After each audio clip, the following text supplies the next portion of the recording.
이번 시간은 이제 6권 교육 경영입니다. 자, 뭐 교육 행정하고 교육 경영 뭐 큰 테두리 안에서는 같은 의미인데 뭐 경영학과나 행정학과나 뭐 다 비슷비슷합니다. 그런데 약간 더 구분한다면 행정은 현상을 유지하는 그런 측면에 더 초점을 맞춘다면은 경영은 현상을 변화시키는 측면에 더 초점을 맞춥니다. 그래서 그 차이가 있는데요. 자, 경영. 그러면 자, 학교 경영이나 학교 행정, 뭐 학급 경영이나 학급 행정, 뭐 거의 같은 말인데. 자, 행정 두 개 뭐 같은 말인데 약간 엄격히 구분하자면은 행정은 자, 어떤 관리, 우리가 행정을 정의할 때 두 사람 이상 모인 집단을 관리하는 것이 행정이다 이렇게 정의했습니다. 두 사람 이상 집단을 관리하는 것. 교육은 인간을 변화시키는 것. 자, 기본적 개념을 정리해 거기다가 이렇게 살을 붙여 나가는 것이 기억하기 좋습니다. 그래서 자, 두 사람 이상 집단을 관리하는 것이 이 관리한다는 의미를 자, 이 감독 통제한다 상하 관계를 이렇게 보는 입장을 공권설이라고 이야기했고 이렇게 대등한 관계에서 도와준다 이런 의미로 해석하는 입장을 조건 정비설 이렇게 이야기했습니다. 관리한다는 의미를 이렇게 도와준다, 지원한다 이런 의미로 이해할 수 있고 또 감독 통제한다 이런 의미인데 감독 통제 이렇게 상하 관계를 이렇게 보는 입장을 공권설 또는 과학적 관리론, 권위적 리더십 뭐 이런 것이고 도와준다 이런 입장, 관리의 의미를 도와준다 이렇게 보는 입장이 조건 정비설, 인간관계론 또는 민주적 리더십 이런 방식들입니다. 그래서 관리하는 것이 행정인데 자, 경영은 한번 이렇게 조직을 변화시킨다 그런데 초점을 맞추게 됩니다.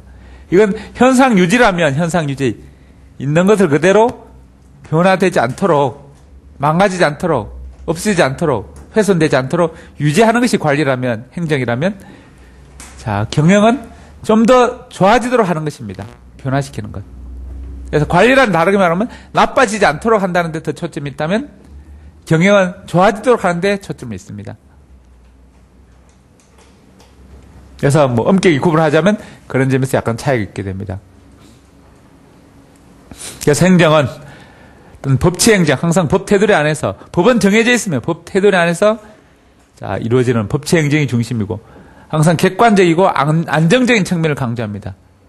자, 훼손되지 않도록 나빠지지 않도록 유지하는 안정적으로 그대로 딱 있는 것을 좋아하는데 이 경영은 좀 더 산출을 극대화시키는 변화들, 효율성을 높이는 자율성이나 효율성 이런 것을 높이는 것입니다. 하나 어떤 방향을 정하는 데 초점을 두게 됩니다. 그래서 이건 현상 유지라면 이건 좋은 쪽으로 변하는 것. 이건 나빠지지 않도록 현상 유지. 이건 좋은 쪽으로 자, 변화하는 것. 그게 초점을 맞추게 됩니다. 그래서 뭐 엄격히 구분한다면 뭐 약간 차이가 난다. 그렇지만 큰 테두리 안에서는 뭐 같은 것입니다.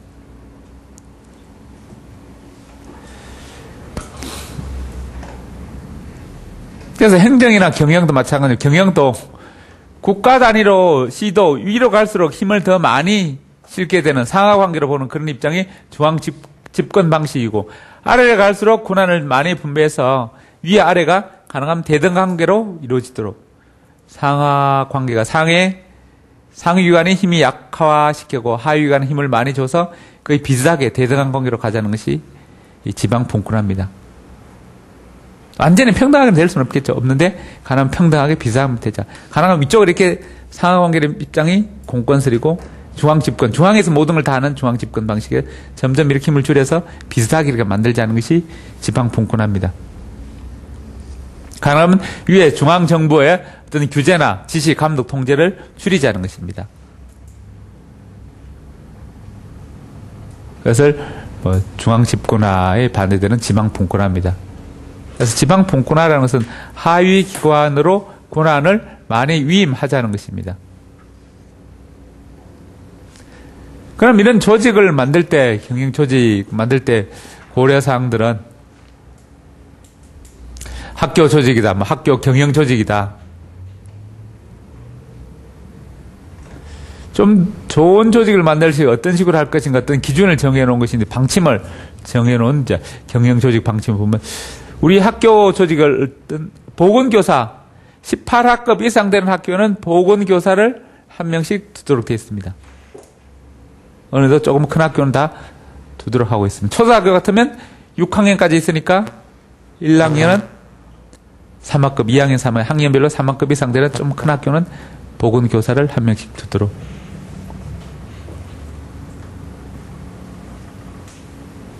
실제로 이제 시골에 가면은 대부분 학교가 중학교가 1학년 1반, 2학년 1반, 3학년 1반 한 번밖에 없는 학교도 있습니다. 1학년에 15명, 2학년에 15명, 3학년에 15명. 한 학교에 이렇게 뭐 45명 정도밖에 안 되는 학교. 그런 학교는 어떻게? 자, 선생님은, 자, 국어 선생님이 뭐 영어도 하고, 과학도 하고, 사회도 하고, 이렇게 세 과목 내보고, 적어도 일주일에 수업을 16시간 해야 됩니다. 그러려면 3학급짜리를 몇 과목 해야 됩니까? 5과목을 해야 됩니다. 5과목 하기 싫으면 이웃 학교에서는 A 중학교 가서 뭐 예를 들어 음악하고 3시간 하고 B 중학교 가서 음악 3시간, C 중학교 3시간 이렇게 요일마다 학교를 달리합니다. 그 군 내에 읍내에 이제 중심을 해서 면 단위로 이렇게 학교를 가는 경우도 있습니다. 이런 교사를 순회 교사라 그러고 그 다음에 같은 학교 있고 싶다 그러면 다른 과목을 해야 됩니다. 국어하고 사회, 수학 이렇게 가르치거나 보통 시골 뭐 읍면 단위의 중고등학교는 대부분 뭐 한 선생님이 2과목, 3과목 가르칩니다. 이런 교사를 상치 교사라 그러는데 다른 과목을 가르치는 교사. 뭐 어쩔 수 없이 작은 학교는 그렇게 할 수밖에 없습니다. 그래서 좀 더 이제 큰 학교 18학급 이상 되면 이제 보건교사도 한 명 두고 이렇게 있습니다. 그러면 작은 학교는 어떻게 보건교사도 뭐 체육교사가 보건교사, 그 다음에 과학교사, 뭐 가정교사 같이 겸하는 경우도 있습니다. 보통 2과목 내지 3과목 해야 16시간 수업이 나오게 됩니다. 그래야 뭐 월급, 도시의 학교는 일주일에 20시간씩 이렇게 수업하는데 시골인 학교는 그렇다고 뭐 학급이 적다고 2-3시간 하고 맨날 놀 수는 없습니다. 그러니까 뭐 비슷하게 월급은 똑같이 나오니까 수업을 맡아야 됩니다. 예를 들어 뭐 음악 미술 같은 경우는 일주일에 뭐 1시간, 2시간 자, 음악을 2시간 배정하면은 1, 3학년까지 6시간 됩니다. 그러면 3학교를 맡아야 되고 뭐 국어, 영어, 수학, 국어 같은 경우는 일주일에 5시간 같으면은 1, 2, 3학년 하면 한 선생님이 1학년, 2학년, 3학년 다 맡으면 한 15시간 나옵니다, 수업이. 근데 뭐 좀 이제 이 수업 시간 이수 단위가 작은 과목들은 자, 이 법정 수업 시간을 채우기 위해서는 자, 여러 과목을 가르쳐야 됩니다. 그 다음에 또 이 작은 학교는 큰 학교는 학교 급수가 이제 뭐 작은 시골 학교, 도시 학교는 뭐 1학년 10반, 20반까지 막 있습니다. 이 큰 학교는 교감선생 혼자 다스릴 수 없으니까 교감선생님을 2명 이상 이렇게 늘리게 됩니다. 이런 것을 복수교감. 그래서 학급이 많으면 뭐 자, 1학년에도 10반, 12반, 13반 이렇게 막 있다. 2학년도 13, 15 이렇게 뭐 40학급, 50학급 한 학교 전체에 많은 학교에서는 교감을 혼자 다스릴 수 없으니까 1교감, 2교감 이렇게 교감을 2명 내지 뭐 많은 학교는 3명까지 보통 뭐 큰 학교 2명까지 두게 됩니다. 좀 작은 학교는 1명이고 이렇게 2명 이상 교감이 있는 교를 복수교감인데 그러다 보니까 교감 선생님이 1학년 교감, 2학년 교감, 3학년 교감 또는 뭐 교무 담당 교감, 연구 담당 교감 이런 식으로 뭐 나누게 됩니다. 그러다 보니까 교감을 2명의 교감했으니까 교감끼리 의견이 다를 수 있으니까 A 교감은 이렇게 하라 했는데 B 교감은 이렇게 하라 지시합니다. 도대체 선생님이 어떻게 해야 될지 모릅니다. 어느 장단에 눈치를 맞춰야 되는지 그건 헷갈릴 수 있게 됩니다. 그래서 복수 교감은 업무를 분장하는 점에서는 장점이 있지만 일관성이 없어지는 그런 단점이 있습니다. 자, 우리가 관료제의 폐해 중에 또 업무를 이렇게 전문화시켜서 분담시키면 업무를 전문화하는 장점도 있지만 한 가지 업무를 계속 하게 되니까 권태감이 생긴다. 이렇게 잘 기억났나요? 지난 시간 했는데 어제 했는 건데 이렇게 관리제 2명 이상 이런 자 개청제 관리제에서는 업무를 분업화 분장함으로써 업무를 나눠서 함으로써 전문화할 수 있는 장점이 있는데, 순기능이 있는데, 권태감 생기는 역기능도 있습니다.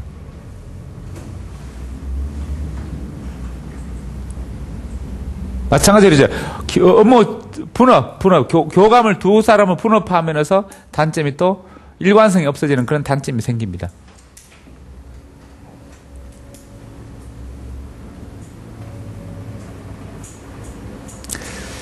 그래서 이제 업무 분장, 업무를 나눌 때 어떤 직무를 고려해서 직무 분석.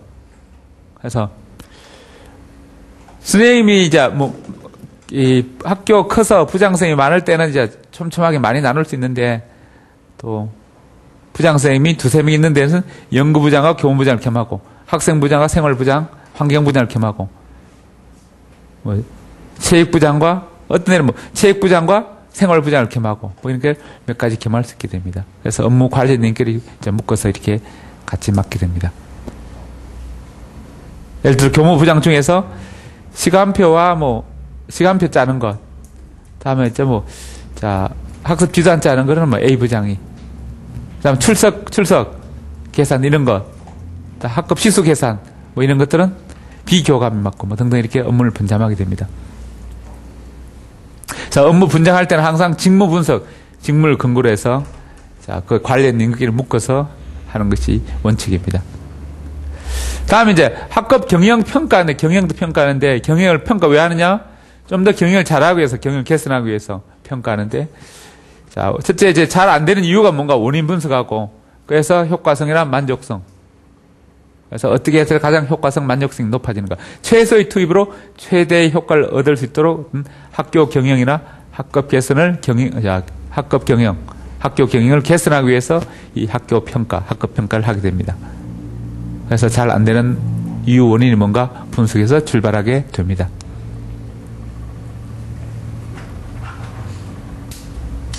다음 이제 학교 경영에서, 그러면 학교 경영하는 사람이 교장이고 학급을 경영하는 사람이 교사입니다.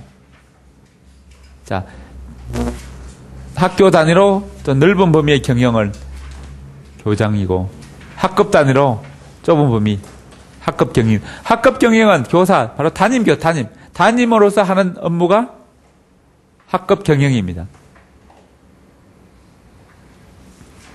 그래서 교장 중심으로 그 학교 경영을 학교 단위로 책임지고 하도록 하는 것이 학교 단위 책임 경영제입니다. 그 전까지는 대부분 교육청에서 교육장이 지시를 합니다. 이렇게 저렇게 하라. 운영의 지침을 내리고 구체적 기준을 정해줍니다. 그래서 세세한 것까지 정해주는데, 이제는 교장한테 위임을 많이 해서 교장이 혼자서 잘할 수 있도록 이 자율성을 많이 주는 것이 학교 단위 책임 경영제입니다. 그래서 자율성을 확대하고, 또 교사들이나 여러 교직원들이 참여를 확대하고, 또 학교별로 창의적으로 운영할 수 있도록 합니다. 그 참여에 따른 어떤 책무성, 내가 열심히 참여해서 결정해서는 그 책임을 내가 진다, 그런 의식을 심어주는 것이 책무성 강조입니다. 따라서요, 학교 단위 책임 경영제. 자, 자율성, 참여성, 창의성, 책무성. 자, 이런 것을 높이기 위해서 학교 단위로 책임지고 경영할 수 있도록 맡기는 것입니다. 그러기 위해서 만들어진 것이 학교 운영위원회입니다. 학교 운영위원회. 학교 운영위원회는 모든 학교는 다 있어야 됩니다. 그렇지만 자율학교 같은 또는 대안학교 같은 곳에서는 이런 학교 운영위원회를 설치하지 않아도 됩니다. 또는 이제 학교 운영위를 만들거나, 또는 자율적으로 운영하기 위해서, 학교 단위로 운영하기 위해서 초빙 교장, 초빙 교사, 교육감의 지시를 받지 않고, 교육장의 지시를 받지 않고 교장을 외부에서 초빙하게 됩니다. 또는 외부에서 교사가 초빙하게 됩니다. 이 사람들은 4년만 있다 갈 사람들입니다. 그래서 눈치 안 보고 자율적으로 제 맘대로, 제 멋대로, 제 소신대로 학교를 운영할 수 있도록 해주는 것입니다. 다음 예산도 총액 예산. 총액 전체 액수 범위 안에서는 마음껏 쓸 수 있도록 하게 됩니다. 그전에는 항목별로 인건비 얼마, 운영비 얼마, 전기요금 얼마, 관리비 얼마, 직원들 월급 얼마 뭐 등등 이렇게 항목별로 나눠 정해 있습니다. 그 범위 안에서 써야 됩니다.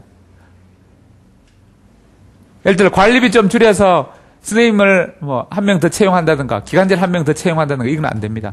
인건비는 인건비 써야 되고 관리비는 관리비 써야 됩니다. 또 운영비는 운영비 써야 되고 건축비는 건축비 써야 되고 항목별로 딱딱 이렇게 나눠져 있었는데 항목별로 주던 예산을 전체 총액으로 줍니다.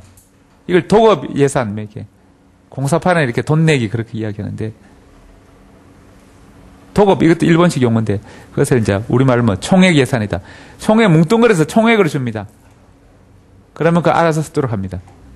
우리가 엄마가 용돈 줄 때 책값 얼마, 화장품값 얼마, 담배값 얼마, 술값 얼마 이렇게 항목별 나눠주는 경우 그냥 30만 원 주고 알아서 써라 이렇게 하는 경우 있습니다. 이렇게 30만 원 액수 범위 안에서 내가 뭐 친구와 화장품을 사든 옷을 사든 학원비를 등록한 책값 사든 알아서 쓰라 이렇게 주는 것이 총액 예산입니다. 그렇게 총액적으로 주면은 알아서 쓸 수 있으니까 좀 더 자율성이 높아지는 것입니다. 그래서 자율성을 높이기 위한 한마디로 학교 단위 책임 경영제를 확보하기 위한 방법으로 학교 운영위원회, 초빙교장제, 총액예산제 뭐 이렇게 자율적 경영권 뭐 이런 것들이 있습니다. 가장 중요한 것이 학교 운영위원회, 총액예산, 뭐 초빙교장 이런 것들입니다. 그래서 학교 운영위원회 개설하는 취지는 주민들의 참여, 학교에서 학교 교장과 교직원뿐만 아니라 학부모들, 지역 주민들이 참여해서 그 학교의 교육 정책을 결정할 수 있도록 하는 것입니다. 그래서 주민 참여 정신, 또 지역사회 학교, 지역사회와 서로 학교가 서로 교류할 수 있도록 농촌이면 농어촌 맞는 교육과정, 어촌이면 어촌에 맞는 그 주민들이 필요하는 것, 요구하는 것들 교육과정에 담을 수 있도록 하는 것이 지역사회 학교 제도입니다. 그래서 지역사회 주민과 학부모, 학교 교직원 이런 사람이 공동체 의식을 길러줄 수 있도록 많은 사람들이 참여할 수 있도록 만들어진 제도가 학교 운영위원회입니다. 아무쪼록 교육 효과를 극대화하기 위한 것이 이 학교 운영위원회고 학교 운영위원회는 결국 학교 단위 책임 경영제의 일환입니다. 그런데 학교 운영위원회는 공립학교와 사립학교, 형태가 좀 다릅니다. 공립학교는 심의기관이고 사립학교는 자문기관입니다. 심의기관은 집단으로 모여서 교장쌤에게 어떤 어드바이스 해줘야 됩니다. 그런데 사립학교는 자문기관은, 자문기관은 개인적으로 어드바이스 해줄 수 있는 것입니다. 그래서, 우리가 조직 중에서 조직 구분해서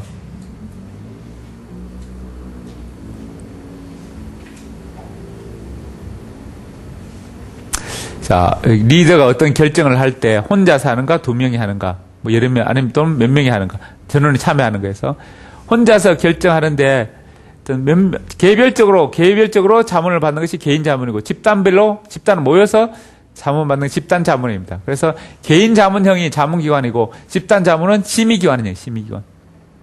그래서 학교 운영위원회는 공립학교 학교 운영위원회는 심의기관이고 사립학교 학교 운영위원회는 자문기관입니다. 사립학교는 학교 운영위원회에서 되어 있습니다. 그러면 개별 전화해서 학교 운영위원 여러분 집에 전화해서 이거 소풍에 대해서 어디 가면 좋겠습니까? 이번 수학여행 어디 가면 좋겠습니까? 학부모님 뭐 이렇게 물어볼 수 있고 이런 것이 개인적 자문 받는 것이고 심의기관은 모여서 다 이번에 모이세요 해서 모여서 이번에 수학여행 어디 가기 좋겠습니까? 의견 나누고 다수결로 결정해 봅시다. 다수결로 이렇게 의견을 모아 봅시다. 이렇게 이야기하는 것이 집단 자문 심의기관입니다. 그런데 심의기관, 자문기관은 어떤 결정 권한이 없습니다. 의논해서 뭐 의견을 조율할 수 있지만 의견을 정할 수 있지만 이건 결정 권한은 없습니다. 결정하더라도 그 권한은 없습니다. 아마 결정력이 없는 것입니다. 누가 결정하는가? 교장이 교장. 집행기관인 교장이 결정합니다. 단지 이제 교장은 그 결정해서 집행하면서 학교 운영위원회의 의견을 그냥 참고하고 존중하고 그 정도만 하면 됩니다. 아마 고려하는 것입니다. 존중하는 것. 그러고 나서 자, 학교 운영위원회가 결정과 정반대로 다르게 했을 때는 교장은 자, 이 교육청에 보고하도록 이런 이유로 다르게 했다. 보고할 수 있도록 이렇게 하고 있습니다. 반드시 그렇게 하지 않아도 됩니다. 반대로 의결기관, 이건 사립 심의기관과 자문기관은 의결기관 아닙니다. 의결기관은 의론에서 결정할 권한이 있습니다. 여기서 결정했으면 여기는 그대로 따라야 됩니다. 여기는 결정은 없기 때문에 그냥 여기 의논한 것을 참고 삼아 독자적으로 교장이 결정하면 됩니다. 그래서 교육위원회는, 시도의회는, 국회는 다 결정기관입니다. 뭐는 결정할 수 있는 권한입니다. 결정되면 집행기관은 무조건 그대로 집행해야 됩니다. 그런데 학교 운영위원회나 여기서는 심의기관, 자문기관이라서 의결기관은 아닙니다. 의논해서 결정할 수 있는 기관은 아닙니다. 그냥 모여서 회의해서 뭐 하자 하지만 그게 확정력, 결정력이 없어서 교장은 다르게 해도 된다는 것입니다. 그냥 그 의견만 존중하고 참고해서 다르게 하는. 그래서 최종 결정권은 누가 있는 거? 교장이 결정합니다. 교장이. 최종 결정은. 그냥 교장이 결정하기 위해서 정보를 제공하는 어드바이서, 자문을 해주는 기관입니다. 그래서 심의기관, 개인 자문, 그래서 자문기관, 집단 자문을 심의기관 이렇게 부릅니다. 그래서 심의기관은, 자문기관은 결정권이 없다. 그래서 여기서 뭐 결정한다, 그건 틀린 것입니다. 결정은 교장이 결정합니다. 교장이.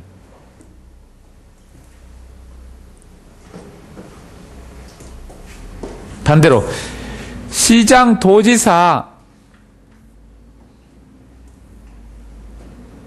자, 그 다음에 뭐 이렇게 대통령, 이런 사람은 결정권이 없습니다. 이런 사람들은. 이미 대통령은 법에 정해진 대로 그것을 집행하는 권한, 이런 권한이 있고. 자, 시장, 도지사, 교육감은 시도의회나 교육위원회에서 법률로 또는, 여기 법률이 아니죠. 지방이니까. 조례로 만들어진 것을 그대로 집행만 합니다. 결정을 해놓은 것을 그대로 집행하게 됩니다. 자, 그래서 뭐 새로운 것을 만들 수는 없는 것입니다. 그래서 결정권은 집행기관인 교장이 있다. 그래서 심의기관, 자문기관에서는 결정은 없다. 다른 말 학교 운영위원회는 결정권이 없다는 것입니다.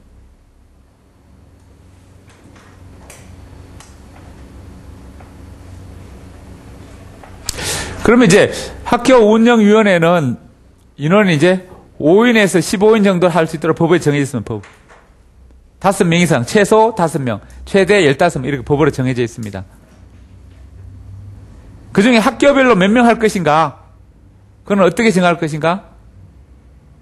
또는 하위 규정으로 이렇게 학교에 정하는 뭐 학칙 같은 걸로 세부 사항들로 아래 하위 법령으로 구체적으로 우리 학교는 몇 명 할 것이다 이렇게 기준을 정하게 됩니다. 그래서 이 범위 안에서 정하도록 되어 있습니다. 5명에서 15명 정도 하는데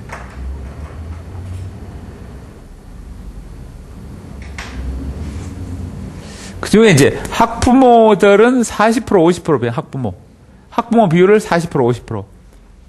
그 다음에 교원 비율은 30%에서 40%. 지역위원 10%에서 30%. 사실 이렇게 5명이 10% 같으면 몇 명입니까? 0.5명입니다. 결국 1명 같으면 20%입니다. 20%. 결국 지역위원 1명 딱 된다는 거. 그 다음에 5명의 40%면 5, 4, 20, 2명입니다. 2명. 2명, 2명, 1명, 뭐 이렇게 5명 같으면. 여기 학부모 의원 2명, 교원 의원 2명, 지역인 1명. 15명 같으면 여기 한 50%, 40%, 50%, 최대한 50%까지 될 수 있으니까 7명 정도까지는 될 수 있어요. 7명. 그 다음에 30%, 40%. 여기 30%, 35. 여기 15명 같으면 한 4명까지는 가능합니다. 저기서 10% 이상이니까 2명에서 15명 같으면 2명, 7명, 9명이니까 여기는 6명. 2명, 6명, 9명 이런 식으로 뭐 배정하게 됩니다. 그래서 이 범위 안에서 자 정하게 돼 5명에서 15명 하는데 그럼 학부모들은 학부모 회의에 모여서 하면 되고 교원들이 다 모여서 학교 교직원 전체 회의들 모여서 하게 되는데, 교장은 당연히 선거 없이 그냥 바로 당선되는 바로 당연직입니다. 자, 5명 같으면 2명, 2명, 1명입니다. 2명인데, 여기 교장 1명 해버리면 교사는 1명 딱, 교사 대표 1명 딱 뽑혀요. 교장 1명하고. 다음에 지역위원 1명하고, 학부모 2명 이렇게 뽑힙니다. 그래서 교장은 1명 한 자리 제쳐놓고 나머지 자리를 교원들 중에서 뽑게 됩니다.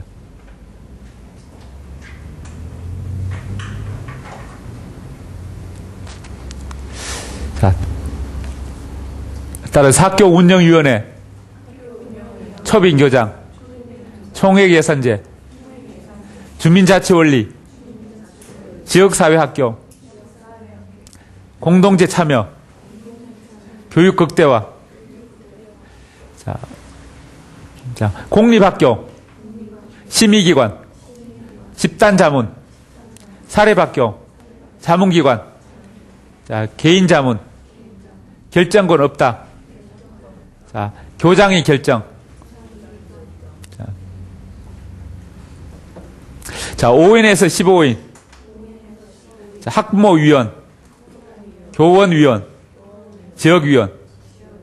결국 여기 없는 것이 학생입니다, 학생. 그래서 학교 운영위원회에 학생은 참여할 수 없다는 것입니다. 그 다음에 이제 학교 단위로 경영하는 학교 경영이고, 학급 단위로 경영하는데 학급 경영입니다. 학급 경영은 주체가, 자, 담임. 자, 이 교장이 아까 학교 단위로 학교도 수직적으로 보면 교장의 역할 중심이 강화되는 것이고, 수평적으로 보면 교장과 교사들이 대등한 관계를 이루자는 것이, 자, 조건적 미설, 인간관계론, 민주적 리더십의 어떤 방법들입니다.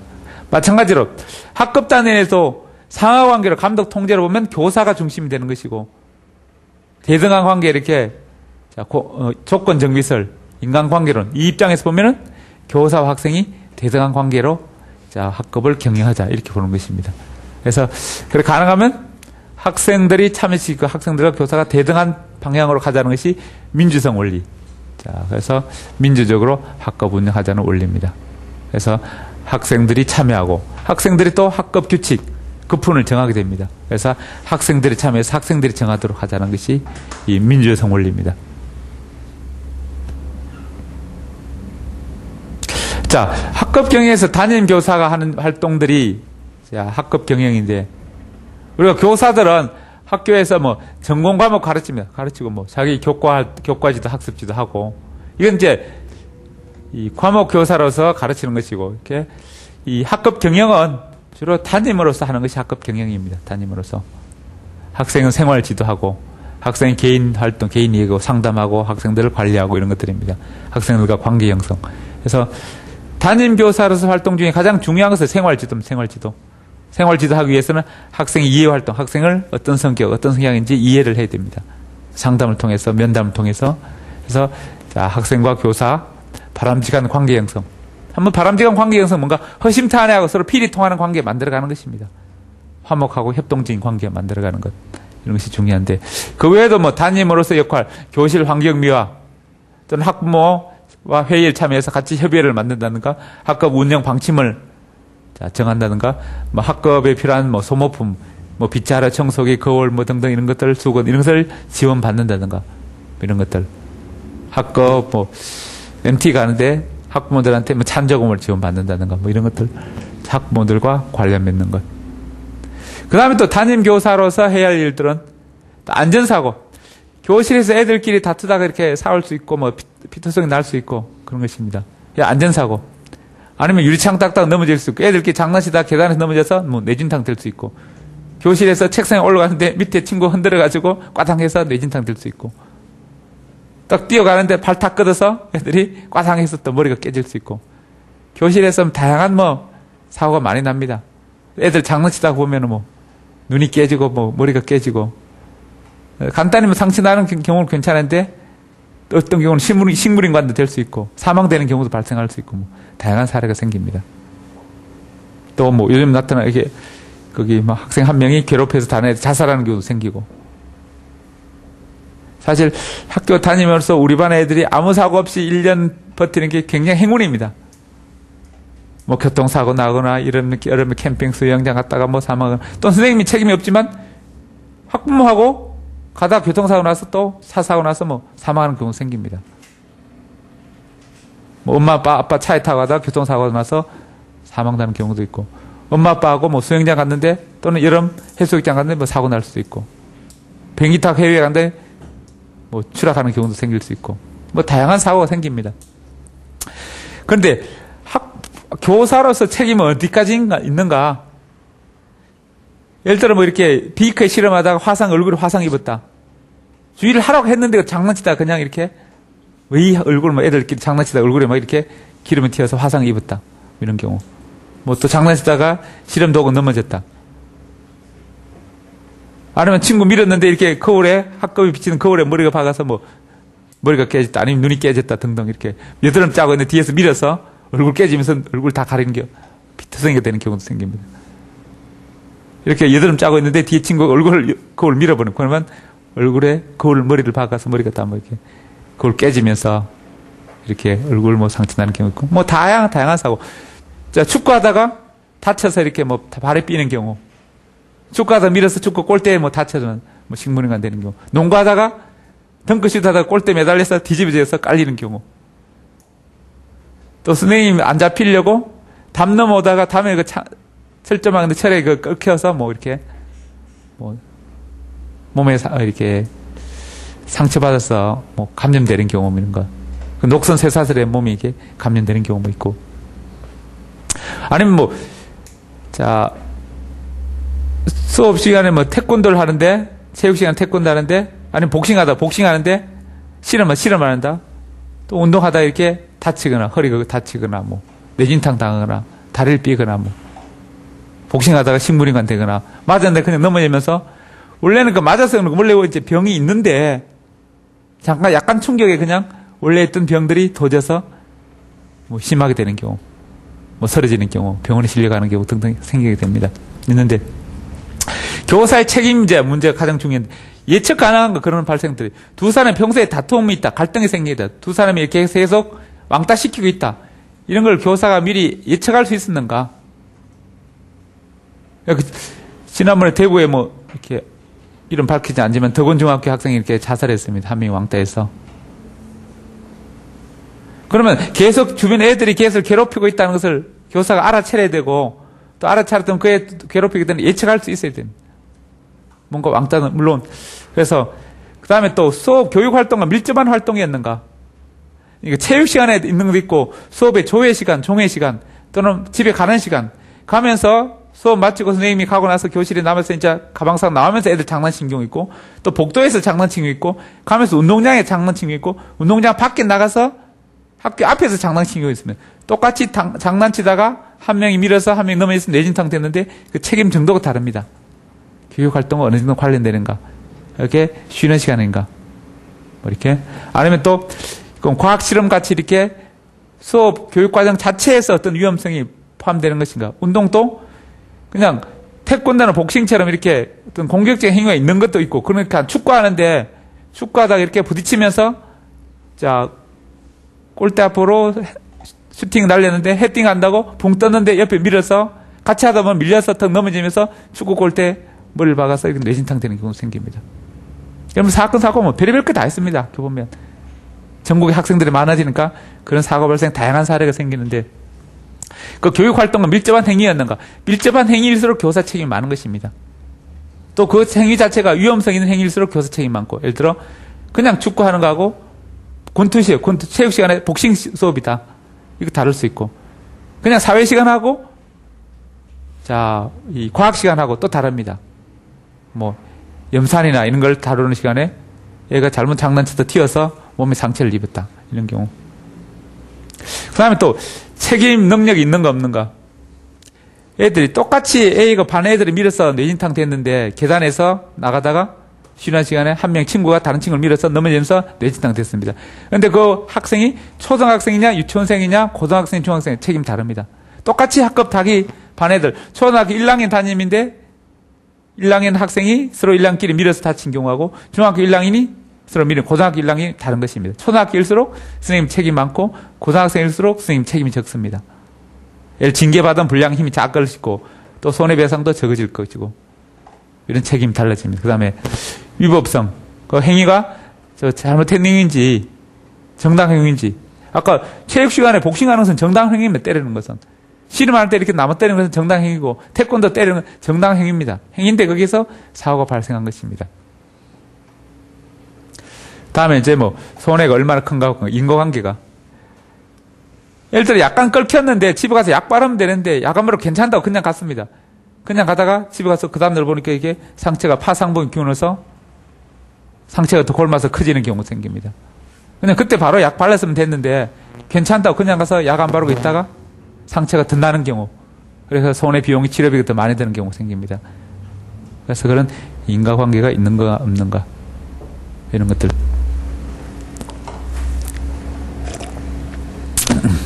또 학교 옆에 이렇게 설정 운동장 담이 이렇게 학교 건물 옆에서 담 넘어서 애들 가는데 가지 말라고 이렇게 철정을 쳐서 넘지 마세요 해놨는데 넘다가 걸린 경우, 그냥 애들 자주 넘어가는데 넘지 마세요 편말을 안 붙인 경우 넘다가 다친 경우가 있습니다. 또 유치원 애들 보면 장난치다가 이렇게 문에 끼거나 이렇게 뭐 계단에 끼거나 이렇게 이상한 구멍에 머리를 넣어서 또 안 빠지는 경우가 있으면 애들 보면 유치원 애들은 뭐 그런 경우 뭐 장난도 많이 치는데, 이러한 이제 예측 가능성, 교육행위의 밀접성, 위험성, 또는 책임, 교사의 개인적 책임, 그 다음에 그 위법한 행위인가, 책임 능력이 있는가, 책임 능력은 나이면 나이, 그 다음에 손해, 인과관계 있는가, 자, 이런 것들입니다. 인과관계라는 것은 원래 그 사람이 90이라는 상처가 갖고 원래 있습니다. 몸이 약한데 10이라는 딱 자극을 줬는데 100이 차서 사망되는 경우 있고, 결국 원래 100은 90 정도는 자기가 몸이 허약했는데 약간 옆 친구가 약간 이렇게 자극을 줘서 깜짝 놀라겠는데 혈압이 앙진되면서 뇌출혈이 생기는 경우 생깁니다. 보통 정도 10 정도 자극하면 괜찮은데 걔는 이미 90 정도 아픈 상태였기 때문에 그런 경우. 거의 다 죽어가는 사람을 거의 아픈 사람 약간 건드려서 사망하게 하는 경우 있습니다. 보통 병원 의사들도 이미 다 사망해 가는데 그냥 건건히 이어가는데 목숨을 약간 자극해서 그냥 죽어버리는 경우도 있습니다.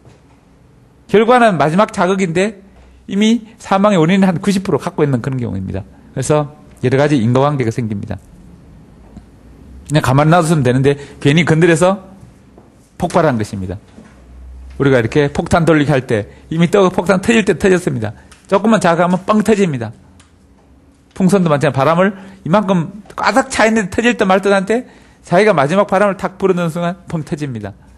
이런 것처럼 결국 그 90%를 바람을 넣은 사람의 책임인가, 그 사람 90% 원인을 제공했지만 마지막 10% 제공한 사람이 결국 발생하게 됩니다. 그럼 자기가 10% 책임질 것인가 아니면 전체 100% 책임지는가, 이런 것들이 자, 인과관계 문제입니다. 이런 자 생길 수 있고, 자, 학부 교사의 활동은 생활지도, 교실 환경, 학부모 관련 이렇게 안전사고 이런 것들이 담임선생님의 중요한 책임들입니다. 그 다음에 이제 학교 발전기금, 발전기금. 학교 발전기금은 학교 예산을 원래 이제 국가, 아까 지방자치단체에서 교육감이 예산을 다 주게 됩니다. 그런데 학부모들이 돈 내는 경우가 있습니다. 찬조금, 뭐 기부금 이런 것들이 발전기금인데, 이제 임명고 씨 공부하고 있는데 뭐 이상한 데서 전화 옵니다. 이렇게 사립학교 이렇게 넣어주겠다고 이렇게 뭐 전화 와서, 특히 임용수험생들 이제 노리고 있는 그런 사기 단체들은 많은데 사립학교 전교사 채용해 주도록 해주겠다 이러면서 막 이렇게 메일이 오거나 막 옵니다. 가보면 사립학교 재단에 뭐 얼마 돈을 내라, 뭐 이렇게 보통 한 3년치 보통 월급 정도입니다. 한 보통 그렇게 해서 많은 데는 5년치를 받는데 막 1억씩 정도 내라, 7천만 내라, 8천만 내면 사립학교 전교사 시켜주겠다, 재단에 아는 사람이 있다, 이렇게 막 오는 사람이 있습니다. 그런 중에 한 뭐 8, 90%는 사기인데, 물론 이제 1, 20%는 그런데요. 실제로 그런 경우도 있는데 뭐 돈을 내고 학교에 들어가는 경우가 있습니다. 그게 이제 들어가는 그 돈이 이제 발전기금으로 들어가게 됩니다. 학교 발전기금으로. 근데 실제로는 이제 1억 하면은 중간에 이제 뭐 소개한 사람 좀 30% 떼먹고, 또 중간 학교 재단 관리자 관련되는 사람 또 30% 떼먹고, 결국 발전기금으로 들어가는 것은 한 10% 정도 들어갈까 말까 합니다. 전혀 안 들어가는 경우도 많습니다. 중간에 다 떼먹고 안 들어가는 경우도 있는데, 어쨌든 그게 그 돈 내는 명목이 발전기금입니다. 대학 교수 채용하는데도 교수 이렇게 가면, 자, 뭐 교무처장 이렇게 면담하고 최종적으로 이렇게 자, 총장 만나러 갑니다. 보통 한 자리 정도면 3명 정도 최종 합격자가 돼가지고 이제 최종 면접 총장, 대학 총장하고 이제 면담하게 됩니다. 그럼 그 밑에 교무처장을 배석하고, 그래서 이번에 이제 2012년도 자, 교수, 정교수 채용됐다고 이렇게 최종 이제 면접, 이제 총장을 면접하는데 가끔은 재단에 관련된 사람도 옵니다. 그러면서 이제 뭐 쭉 이야기 학위 성적도 좋고 논문도 많고 등등등 하고 이야기 잔뜩 하고 나서 자, 만나서 반갑다고 열심히 해보자. 그러면서 마지막 나오면서 이제 그때 처장이 살짝 귓속말로 발전기금 한 5억 정도 필요하다고. 대학 교수 될 때는 한 5억, 중고등학생이 뭐 1억 정도, 요즘 그게 통용 가격인데. 뭐 그렇게, 뭐 그런 경우도 있는데, 그렇잖아요. 그러니까 차라리 그 돈이 있으면 이 학교 사고 말겠다고. 보통 학교가 요즘 뭐 공짜로 주는 학교도 많고, 대학 총장, 대학 재단으로 그냥 10억 정도 거래된 학교도 엄청 많습니다. 한 100억, 성균관대 같은 경우가, 성균관대가 삼성에 팔렸습니다. 팔렸는데 360억에 팔렸습니다. 성균관대가. 중앙대 같은 경우는 뭐 거래 이제 120억 정도 팔렸고, 뭐 이렇게 등등 이렇게. 실제로는, 왜냐하면 총 재산이 뭐 성균관대 같으면 총 재산이 2,800억입니다. 2,800억인데 그 중에 부채가 2,500억입니다. 그 다음에 차익은 실제 300억인데 플러스 알파 60억에서 추가해서 360억 주고 이렇게 사는 것입니다. 대부분 제 학교들이 전체 재산 중에 대부분 부채가 더 많아서 그냥 공짜로 막 가져가는 학교도 많아서 그런 학교 이제 구조조정된 대부분 학교들이 그런 회사들인데, 그러니까 총 재산보다 빚이 더 많은 학교들이 많습니다. 빚을 내서, 부채를 내서 학교 건물을 짓고 땅을 사고 건물을 짓고 했는데 학생들이 많아서 등록금을 받아서 빚을 갚아야 되는데 학생이 적으니까 못 갚으니까 계속 빚이 늘어납니다. 그러니까 교수들 월급도 잘 못 주고 학생들 뭐 시설 개선도 잘 못하고 기자재도 잘 못 사고 이러다 보니까 결국 자꾸 빚이 늘어납니다. 그래서 그런 학교를 뭐 구조조정한다는데, 그다음에 그런 학교들이 거의 부채가 점점 늘어나서 갚을 능력이 도저히 없는 학교는 이제 폐교시키고, 그나마 이렇게 뭐 빚이 많더라도 운영해서 이자 정도는 갚을 수 있을 정도 되면 그냥 남겨두고, 학교 학생 등록금 받아서 그 부채 이자를 갚을 정도 되면 그냥 돌아가기만 하면 어느 정도 이제 남아있는데, 그런 학교들이 팔려고 낸 학교들도 많습니다. 마찬가지로 그런 돈이 다 들어가면 이제 발전기금, 학교 발전기금으로 들어가게 됩니다. 그럼 이렇게 이제 찬조금이나 기부금 이렇게, 자, 이런 발전기금은 어떻게 쓸 것인가 그 기준을 부령에 아까 장관이 정합니다. 교육과학기술부 장관. 부령에 발전기금을 어떻게 모으고 어떻게 쓰는가 어떤 규정이 있습니다. 그 규정에 의하면 학교 발전기금은 학교 운영위원장 명의가 되어 있습니다. 학교 운영위원장이 돈을 쓰도록 되어 있습니다. 결정하고. 자, 학교 예산은, 자, 시도에서 주는 그 예산은 교장이 관리하고 쓰지만, 이 발전기금은 학부모들이 낸 돈입니다. 학교 교육청에서 주는 돈은 아닙니다. 그래서 학부모들이 모인 돈이니까 학부모들 대표인 학교 운영위원회 위원장이 명의로 돈을 거두고, 이번에 체육대회 하니까 학부모님들 얼마씩 찬조내세요. 이런 것들. 그래서 이렇게 학교 발전기금을 받았으면 이건 교원 복지를 위해서 써서는 안 됩니다. 선생님들을 위해서 사용해서는 안 됩니다. 선생님들 뭐 단합대, 선생님들 골프장 만드는데 골프 연습장 만드는데, 선생님들 야유회 비용을 지원하거나, 교사를 위해서 써서는 안 되고 순전히 학생들을 위해서 써야 됩니다. 그래서 학생 캠프 가는데 뭐 지원금을 주거나 뭐 이런 것들입니다. 그래서 교사들을 위해서 사용해서는 안 되고, 또 돈을 썼으면 학부모들을 통제해야 됩니다. 자, 이 올해는 얼마 거둬서 얼마 썼다. 그래서 그 발전기금을 낸 학부모들한테 연락해 줘야 됩니다. 당신이 얼마 냈는데 그걸 다 모아서 토탈 얼마 썼는데 얼마 돼서 얼마를 어디에 썼다. 이렇게 알려줘야 됩니다. 그 다음에 회계 종료 20일. 자, 회계 종료일이 학년 말입니다. 자, 2월 말에 지나면, 2월 28일 지나면 그때 1년분을 정리해서 3월 20일까지 교육청에 원래 2011년도 토탈 합쳐서 얼마 거둬서 어디에 서고 얼마 남았다. 뭐 이런 것들을 토탈 보고하게 됩니다. 자, 따라서 학교 발전 기금. 자, 부령. 자, 위원장 명의. 자, 교원 복지 금지. 학부모 통지. 그래서 학부모들이 자, 발전 기금을 내게 됩니다. 그래서 서로 이제 학부모들이 자원해서 낼 수 있고, 자, 우리 얼마씩 분배해서 내자. 분배는 일본 말인데, 분배해서 내자. 뭐, n분의 1씩 내자. 뭐, 이렇게. 학교 예산 뭐뭐 필요하니까 우리 학부모들 모여서 얼마씩 내자. 이런 것들. 아니면 또, 학부모들 내는 거 아니고, 바자회 같은 걸 해서 다른 사람 모금을 하자, 모금.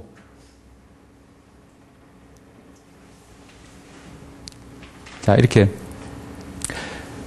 n분의 1 내자는 것을 이걸 뭐, 객출이다, 용어는 객출이다, 그러면 객출. 이렇게. n분의 1씩 내자, 얼마씩 내자, 우리끼리. 또 제3자한테 돈을 거두지 않아서 이게 모금이나 모금. 자, 우리가 뭐, 일본말로 분빠이 하자, 이렇게. 뭐, 요즘 쓸 때는 n분의 1로 나누자. 그래서 얼마씩 거두자는 게 뭐, 객출인데. 그 다음에 기부라는 것은 우리가 자발적으로 자기 혼자서 내는 것입니다. 낼 사람 내는 것. 이런 것들인데. 이렇게 모인 것이 다 발전기금입니다. 그래서 발전기금은 학교 운영위원들 중에 자발적으로 내는 사람이 있고, n분의 1씩 거두자는 방법이 있고, 학교 운영위원 아닌 사람, 일반인들한테 돈을 거두자는 것은 모금. 이렇게 모금 방식, 객출 방식, 자, 기부 방식, 여러 가지, 세 가지 방식이 있습니다.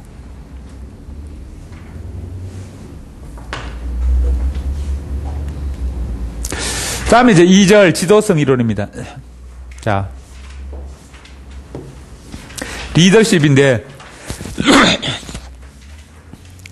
자, 행정은 아까 두 사람 이상의 모인 사람들을 두 사람 이상 모인 집단을 관리하는 것이에요, 관리. 행정은 두 사람 이상 모인 한마디로 두 사람 이상 모인 집단을 관리하는 사람들을 관리하는 것이에요, 관리. 사람들 한마디로 집단을 관리하는 것이 자, 이 행정입니다. 그러면 적어도 두 사람 이상 모이면 그 중에 항상 잘난 놈 있고 못난 놈 있고 어떤 목소리 큰 사람, 작은 사람이 있습니다. 리더가 있고 따라가는 사람입니다. 이끌어가는 사람이 있고 따라가는 사람. 두 사람 이상 모이면. 그래서 집단이 있는데 그러면 집단을 누가 이끌어가는가? 누가?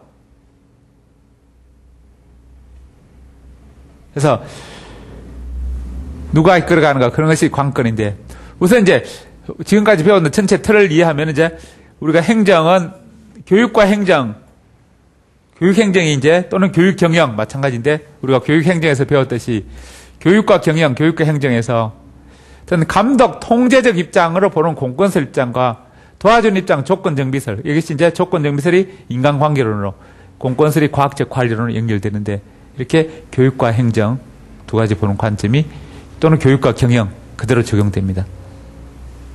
그렇다면 이제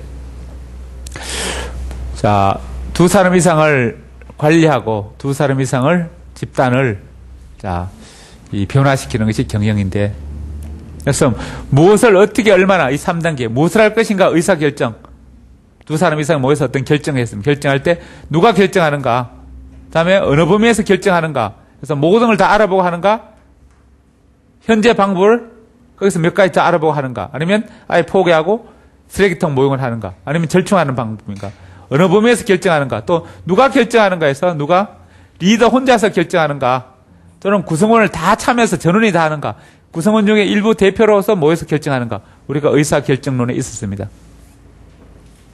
그 다음에 이걸 실천하는 과정이 이제 어떻게 하는가 어떻게 하는 것이면 자 교육행정 교육경영에서는 지시나 명령이다 이렇게 이야기했습니다.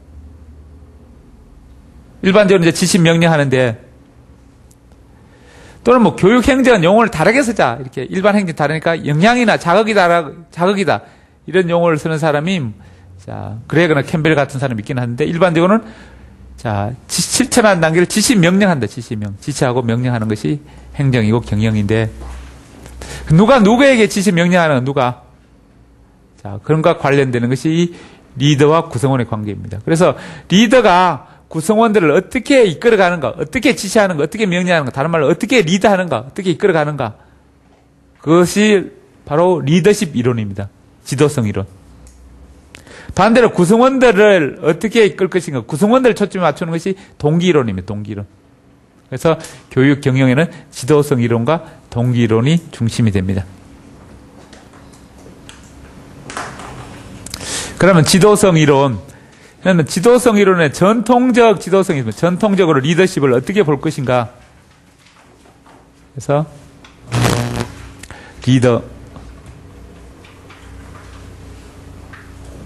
리더십 효정이 초등학교 때 반장 돼본 적 있어? 중고등학교 때? 반장 몇 번 돼봤어? 초등학교, 중학교, 고등학교 때까지? 3번. 왜 본인이 왜 반장이 됐다고 생각해?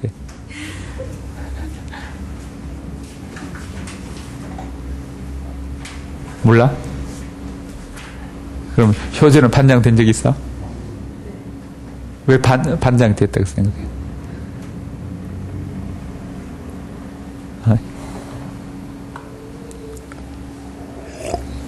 본인이 어떤 점을 잘해서 반장이 됐다고 생각해? 친구들에게 맛있는 거 사줘서?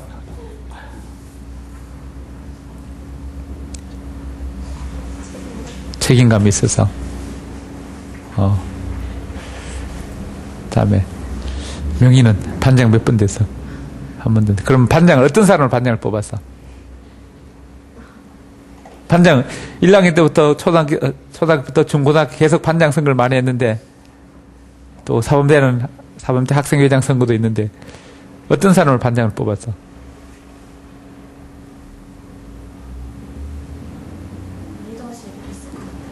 리더십이 있을 것 같은 사람. 그래서 자, 옛날에는 이렇게 선천적으로 어떤 리더십이 있는 인간이 있다 생각했습니다. 특성론, 이걸 특성론이라고 하면 특성론. 인간마다 특성이 다르고 그래서 리더십 있는 인간이 있고 없는 인간이 있다. 그래서 리더십 있는 인간을 반장으로 뽑자는 것입니다. 그래서 사람마다 특성이 있다 이렇게 보는 것이 특성론입니다. 그래서 사람 태어날 때부터 선천적으로 어떤 특성을 갖고 태어난다는 것입니다. 그래서 리더십 있는 인간으로 태어나거나 없는 인간. 그래서 선천적으로 갖고 있다 이렇게 봅니다. 그런데 이렇게 리더십 있는 인간이 있다 보는 것이 특성론이었는데 그 후로는 대세가 좀 바뀌어서 리더십 있는 인간도 잘 못할 때도 있더라고.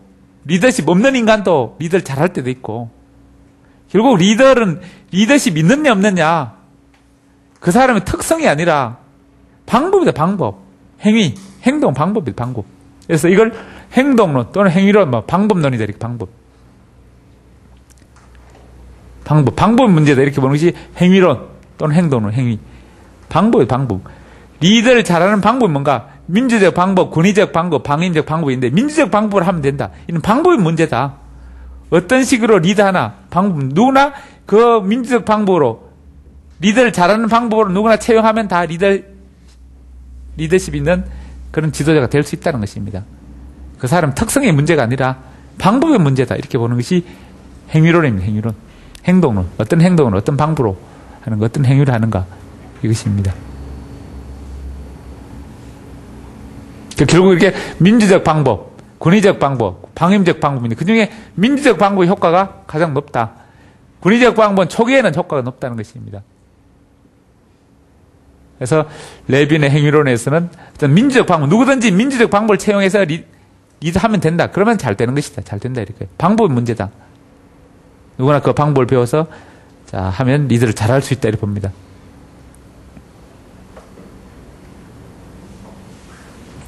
이런 리더의 방법이 결국 아까 문화 풍토로 조직 풍토로 나타나게 됩니다. 그래서 민주적 방법은 배려 차원을 강조하는 그런 조직 풍토로. 그래서 리더십도 배려 중심 리더십으로. 또 권위적 방법은 구조 중심, 한마디로 조직 중심, 회사 중심, 학교 중심 이런 조직 중심, 조직 차원, 구조 차원을 강조하는 그런 조직 풍토로 조직 문화로 나타날 수 있다. 그래서 배려 차원, 구조 차원으로. 그것이 다른 말로 배려 차원은 종업원 중심, 구조 차원은 직무 중심, 일 중심, 사람 중심 이런 식으로 나타나게 된다는 것입니다. 그래서 방법은 문제다 이렇게 보는 것이 행위론입니다. 행위론.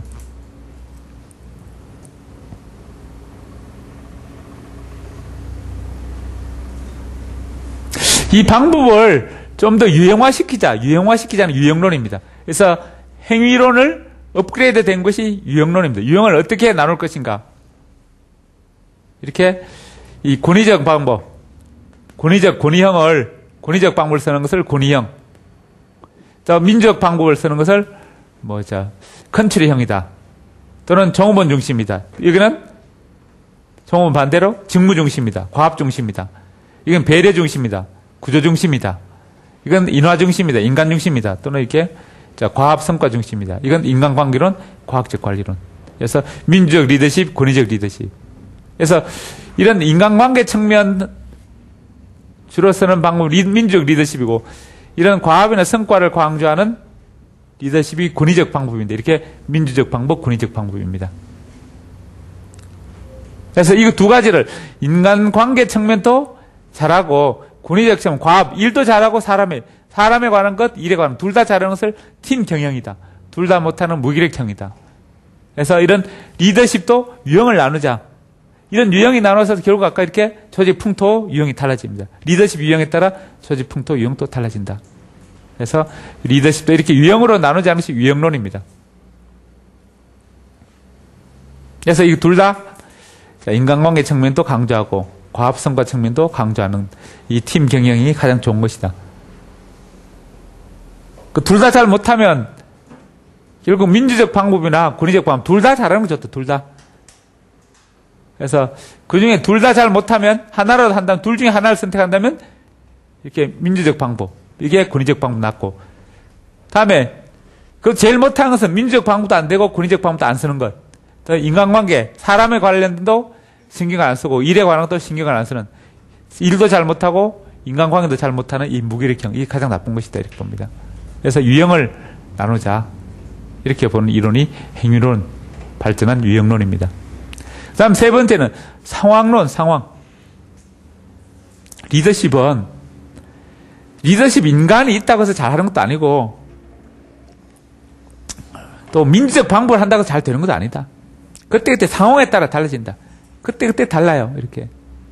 상황에 따라 다르다 이렇게 봅니다. 그런 주장한 대표 이론은 이제 허쉬입니다. 허쉬는 성숙 상황, 구성원들이 성숙 상황에 따라 리더십이 달라진다. 구성원이 미숙할 때와 성숙할 때 다르다는 것입니다. 예를 들어 담임을또 초등학생, 유치원생 담임하고 고등학교 담임, 고3 담임은 또 다르다는 것입니다. 고3 담임은 가능하면 풀어주고 민주적 방법을 쓰면 되고 초등학교 유치원 방법은 권위적 방법, 지체하는 방법. 이게 더 잘 먹힌다는 것입니다. 그래서 구성원들의 성숙 정도에 따라 쓰는 방법이 달라진다. 이렇게 보는 것이 허쉬입니다. 구성원들이 많이 성숙되면 많이 이렇게 위임하고 맡기고 구성원이 미숙할 때는 리더가 나서서 자기가 직접 이렇게 지시하고 해야 된다는 것입니다. 성숙 정도에 따라 달라진다. 성숙 상황에 따라 성숙한 상황에 따라 달라진다. 성숙 정도에 따라 이렇게 보는 것이 허쉬입니다. 그러면 성숙이 다 똑같이 성숙하는가? 사람 어떤 특성에 따라 어떤 지적 요소, 정의적 요소 다르다는 것입니다. 지적 요소의 능력, 정의적 동기 이런 것들이 성숙되는 시간적 단계가 다르다 이렇게 봅니다. 그래서 처음에는 둘 다 지적 요소, 정의적 요소 둘 다 성숙 안 된 그런 상황에서는 무조건 지시하면 되고 그 다음에 둘 다 성숙된 상황에는 완전히 맡기면 된다 이렇게 보는데 그런데 둘 중에서는 지적 요소보다 정의적 요소가 먼저 성숙된다는 것입니다. 동기가 먼저 성숙되고 그 다음에 능력이 그 다음 성숙된다. 그래서 동기가 성숙되어 때는 열심히 하려고 하니까 방법을 잘 지도해 주면 됩니다. 지도. 그보다 더 능력까지 성숙되는 지도 안 해줘도 되니까 그냥 도와주는 지원형. 그래서 지시형, 지도형, 지원형, 위임형 이런 순서로 성숙 상황에 따라 가르치는 방법을 달리하자 이렇게 이야기합니다.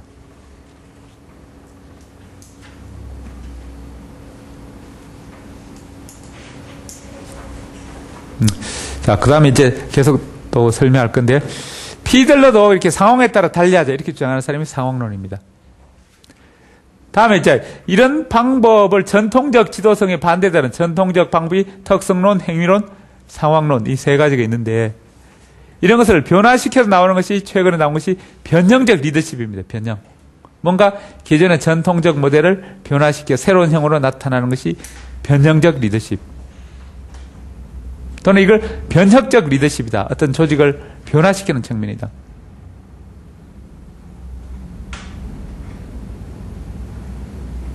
지금까지 이런 측면들은 조직을 현상 유지하는 아까 관리 측면, 행정 측면 그런 측면이 강했는데 이제는 변화시키는 측면, 경영 측면이 좀 더 강한 그런 리더십이 나온다는 것입니다.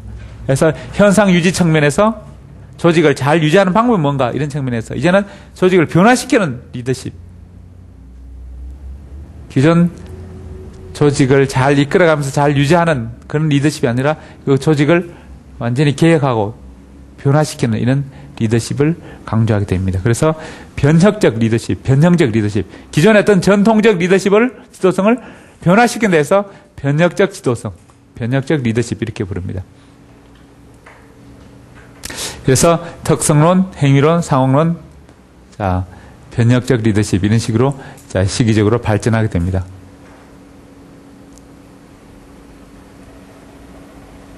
그 중에 이렇게 자, 유형론을 좀 더 자세히 보면 자, 연속성 이론 1차원적으로 보는 아까 직선으로 보는 직선으로 아까 조직 풍토에서 직선으로 보는 리커트 모델이 있었는데 여기도 연속성 이렇게 정도의 차이다.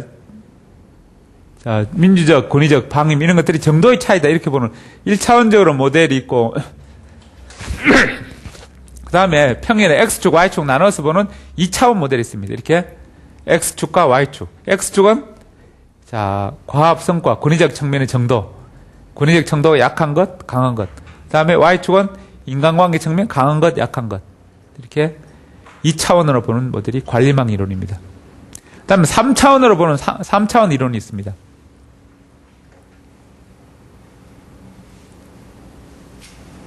자, 우선 정리하면 이제 따라서 전통적 지도성 이론. 자, 특성 이론. 선천적 특성. 행위론. 행동론. 방법의 문제. 민주적 방법. 권위적 방법. 방임적 방법. 자, 배려 차원. 구조 차원. 정호번 중심. 직무 중심. 다음에 이제 따라서 유형론. 자, 이 권위적 리더십. 과학적 관리론. 과합 성과. 자, 권위형. 자, 컨트리형. 민주적 리더십. 인간관계론. 정호번 중심. 인화 중심. 배려 중심. 자, 팀 경영형. 무기력형. 그래서 팀 경영형, 무기력형, 권위형, 컨트리형 이렇게 유형으로 나누자는 것입니다. 그래서 이 유형론이 초기에는 따라서 연속성 이론 1차원, 관리망 이론 2차원, 자, 3차원 이론 이런 식으로 유형론이 발전하게 됩니다. 그 다음 따라서 상황 이론, 허쉬 이론, 피들러 이론, 성숙 상황, 지적 능력, 정의적 동기, 자, 변혁적 리더십, 자, 이 변화적 리더십, 자, 이런 식으로 발전하는데 이 유형론에서 관리망 이론을 좀 더 자세히 보면, 자, 이 3차원 모델, 아까 레디는 뭐예요? 3차원 모델 이렇게. 아까 이런, 자, 2차원 유형론을 X축, Y축, 1차 직선 모델에서 평면 모델, X축, Y축 모델이 이제 3차 모델, 입체 모델로 X축, Y축 이렇게 Z축 이렇게 해서 입체 모델 이렇게 X축과 Y축으로 이렇게 나누고 이것을 또 3차원으로 자, 효과적인 형, 비효과적인 형 이런 식으로 세 개의 변수를 사용하게 됩니다. 그래서 둘 다 이렇게 업무를 강조하는 헌신형, 인간관계를 강조하는 관계형, 둘 다 잘하는 통합형. 아까 둘 다 잘하는 것을 자, 팀 경영형, 헌신형을 권위형, 관계형을 아까 이렇게 컨트리형, 뭐 이렇게 컨트리형이 좀 더 이제 이 3차원에서는 변형해서 관계형, 그 다음에 군의형이 헌신형, 무기력형을 분리형, 팀 경영을 통합형, 이런 식으로 용어를 바꾸면서 이런 것들을 통합형을 관계형, 분리형, 헌신을 더 효과적으로 사용할 수 있고 비효과적으로 사용할 수 있습니다. 이 상황에 맞게 효과적으로 사용하느냐에 따라 달라지게 됩니다. 이 비효과적 타협자형이 되고 효과적으로 사용하면 경영자형. 이 통합형이 효과적으로 사용하면 경영자형, 통합형을 비효과적으로 사용하면 타협자형이 됩니다. 그래서 뭐 분리형도 헌신형도 관계형도 효과적으로 사용하느냐 비효과적으로 사용하느냐에 따라 자, 이 달라진다. 한마디로 상황에 맞게 효과적으로 사용하느냐에 따라 달라집니다. 그래서 이 3차 모델에서 이 효과 비효과를 결국 상황으로 연결됩니다. 그래서 상황 모델로 발전합니다. 그래서 자, 유형론의 3차 모델, 유형론의 초기에 1차원, 2차원, 3차원으로 발전하는데 3차원이 나중에 상황 이론으로 발전하게 됩니다. 아까 상황 이론은 자, 대표 이제 허쉬 이론, 그 다음에 피들러 이론, 뭐 행론, 목표 이론, 하우스 이론 등등이 있습니다. 그 중에 자, 가장 시험에 많이 나오는 것이 허쉬 이론이고 그 다음에 많이 나오는 것이 피들러 이론입니다.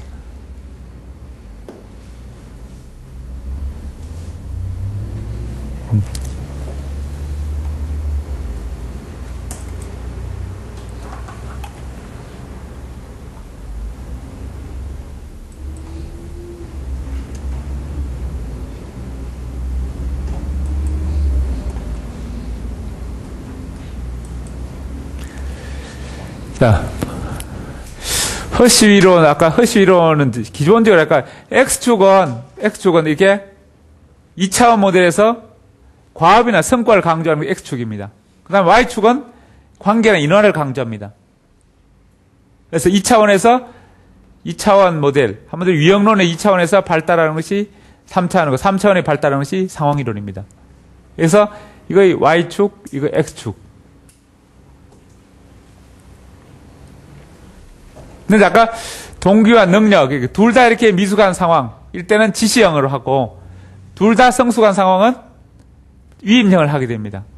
둘 중에 이제 동기가 먼저 성숙하니까 동기가 성숙하고 능력이 아직 미숙한 상태에서는 지도형, 설득형을 하고, 그 다음에 동기가 자, 미숙하고 능력이 성숙했을 때는 지원형, 참여형 이렇게 이야기합니다.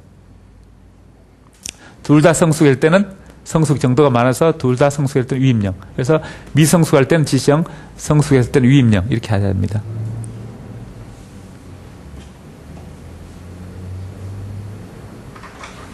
그런데 이제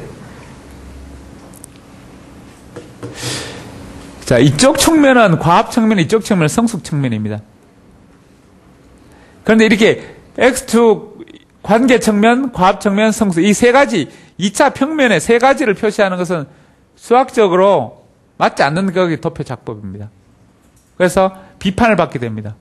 그래서 자, 이 정도를 자, 비판을 받게. 그 다음에 또 하나는 이렇게 동기가 높아졌다가 다시 낮아진다. 한쪽 방향으로 가면서 이렇게 높아졌다가 낮아졌다. 이것은 수학적으로 맞지 않아요. 원래 그래프는 단조 증가함수, 단조 감소함수, 점점 증가하거나 감소해야 됩니다. 한쪽으로 가면서 증가했다가 감소했다가 이건 수학적 논리에 맞지 않다 해서 나중에 비판을 받게 됩니다. 비판을 받아서 점점 이렇게 자, 처음에 둘 다 낮거나 둘 다 조금 낮거나 둘 다 조금 높거나 둘 다 아주 높거나 이런 식으로 수정하게 됩니다. 그래서 높았다 낮아지는 것이 아니라 점점 다 성숙해서 높아지는 걸 이렇게 이론을 수정하게 됩니다. 그래서 아주 낮다, 둘 다 아주 낮다, 둘 다 약간 낮다, 둘 다 조금 높다, 둘 다 아주 높다 이런 식으로 수정하게 됩니다.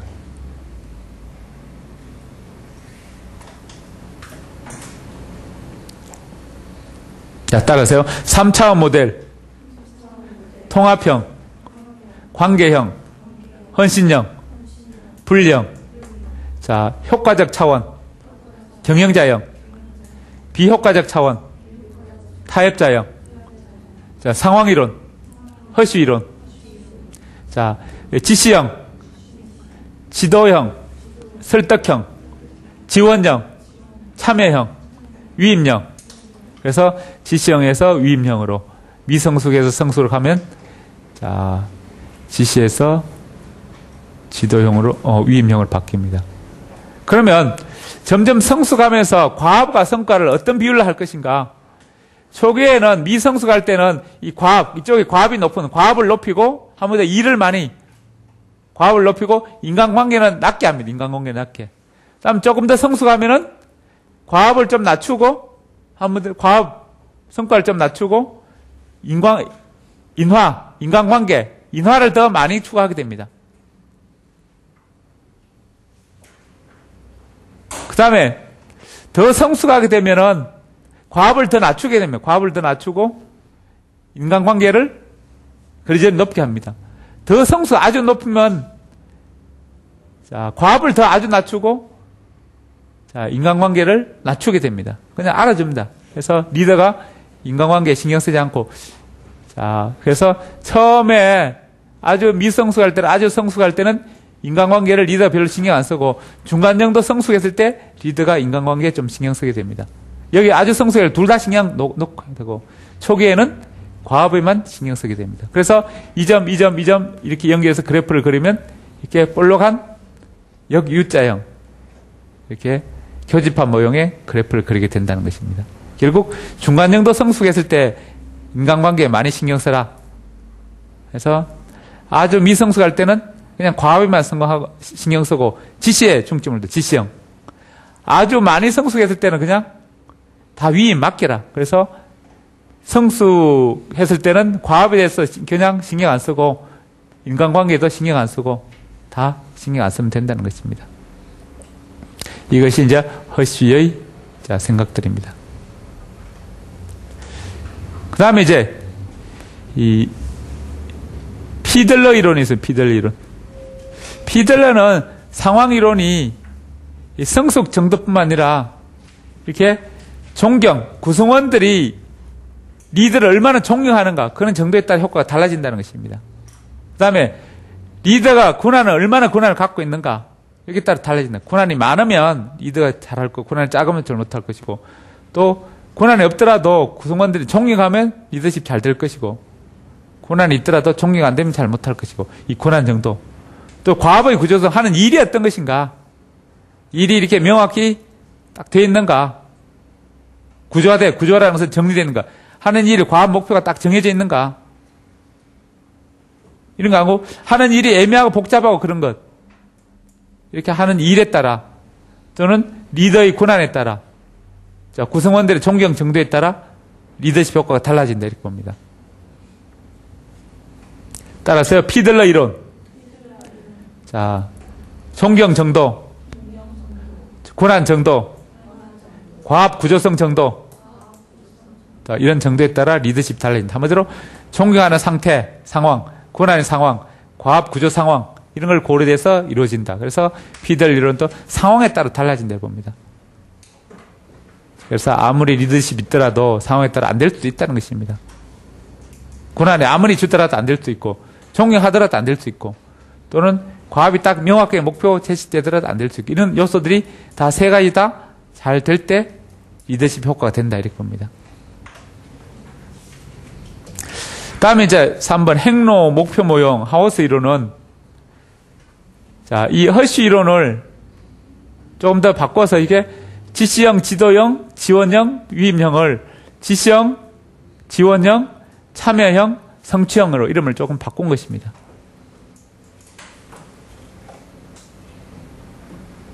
그래서 지시형에다가 지원형, 참여형 그러고 나서 자, 성취형을 더 추가한 것입니다. 그런 점에서 차이가 있습니다. 다음에 이제 변형적 지도성은 좀 쉬웠다 할게요.